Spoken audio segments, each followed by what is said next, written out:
Монгол улсын ерөнхийлөгч асан их хоёр нар нь улсад онцгой хэмжээний хохирол учруулсан төрийн өмчийг албан тушаал эрх мэдлээ уруулан ажиллаж хувьдаа завшсан хэрэгээр ялсан цод байгаа.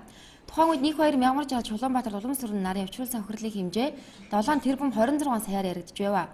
Тэгвэл энэ хохирлыг эрхэн барагдуулах вэ гэх асуулт тодорхойгүй хэвээр байна. Энэ талаар хэргийг нь шалгах авилгатай тэмцэх газрын мөрдөн шалгаалмын дарга Амрутаас тодрууллаа. Монгол улсын ерөнхийлөгчөөр ажиллаж исэн инк хоёрт холбоотой эрэг үндсэндээ 3 шатны шүүхээр шийдэгдсэн та бүхэн бүгдээрээ мэдж байгаа. Тэр үнд холбоотой 5 үйлдэлийг авилгатай тэмцэх газар шалгасан. Үндсэндээ 5 үйлдэл хангалттай тогтооглоо гэж үзэж бид нэр прокурорт шилжүүлээд ингээд шүүхэд шилжсэн. За хамгийн сүүлд өнгөрсөн оны 12 дугаар сард 2 үйлдэл дээр энэ хүн үндсэндээ хариуцлага хүлээсэн. Тэр 2 үйлдэлийн улмаас учирсан хохирлын тухайд хуучнаар өргөө зочд буудлын тухайд 453 сая төгрөгийн асуудал яригдж байгаа. За Улаанбаатар Таймс сонины тухайд 2.1 тэрбум төгрөгийн. Эдгээр маань өөрөө таны асуусан 7 тэрбум дотор хамаарч байгаа. Тэгэхээр хяналтын шатны шүүхийн шийдвэрээр инх хоёр нь Монгол улсын ерөнхийлөгчийн албан тушаалыг хашиж байхдаа албан тушаалын байдлыг уруулан ашиглаж эрх бүхий албан тушаалт нутагтай бүлэглэн өргөө зочд буудал Улаанбаатар Таймс сонин нийслэлийн өмчт үйлдвэрийн газруудыг хууль бусаар хувьчилж өөрийн үүсгэн байгуулсан Эскон компани охин компанид болгон завшиж онц хэмжээний хохирол учруулсан нотлогдсон байна гэж үзжээ. Мөн Улаамсүрэн Улаанбаатар нарыг эдгэр хэрэгт хамтран оролцогчоор тогтоогдсон хууль зүйн үндэслэлтэй байна гэж дүгнсэн юм а.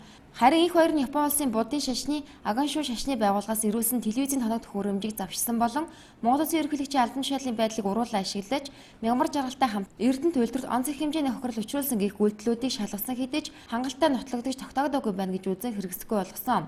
Ингэснээр тэдэнд оногдуулсан ял багас Улаанбаатар Улаамсүрэн нарт оногдуулсан ялыг өршөөн хэлтрүүлсэн юм а. Цаана нь мягмар жаргал нартаа бүлгэлсэн гэж Эрдэнэт үйлдвэртэй холбоотой хохирлын асуудал бол шүүхийн шийдвэр гарснаар орхигдсон байгаа. Тэр нь ямар учиртай вэ гэхээр мягмар жаргал гэдэг хүн Эрдэнэт үйлдвэртэй ган бөмбөлөг нийлүүлнэ гэж инх хоёр гэдэг хүнээр Эрдэнэт үйлдвэрийн удирдлагуудад хэлүүлж байгаад сайн хүн болж очоод ингээд гэрээ байгуулж гисэн. 2005-аас 2007 онд гэрээний үүргээ биелүүлээгүй Эрдэнэт үйлдвэрээс авсан гэрээний үүрэг биелүүлээгүйгийнх нь үлдэгдэл нь өөрөө 1.7 сая $. Авчаад тэрэндээ таарсан бүтээгдэхүүнээ нийлүүлээгүй байхад нь одоо Эрдэнэт үйлдвэр өөрөө нэг аж ахуй нэгжээр өгөх боломжгүй байсан байхгүй.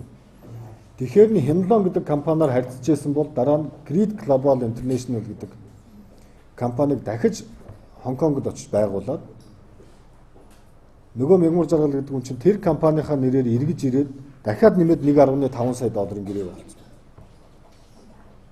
Юусэн өөрөөр хэлбэл түрүүний 1.7 гүйцэтгэл нь гараагүй байхад нэмж $1.5 сая ингээд нийтдээ $3.2 сая $. Тухайн үеийн ханшаар Монгол төгрөгт харьцуулах юм бол 3.9 тэрбум төгрөг. Энэ ажлыг энэ хүнтэй гэрээг байгуулаач гэдэг чиглэлийг Эрдэнэт үйлдвэрийн удирдлагуудад инк хоёр гэдэг нь өгч ирсэн. Асуудал ерөөсөө энэ.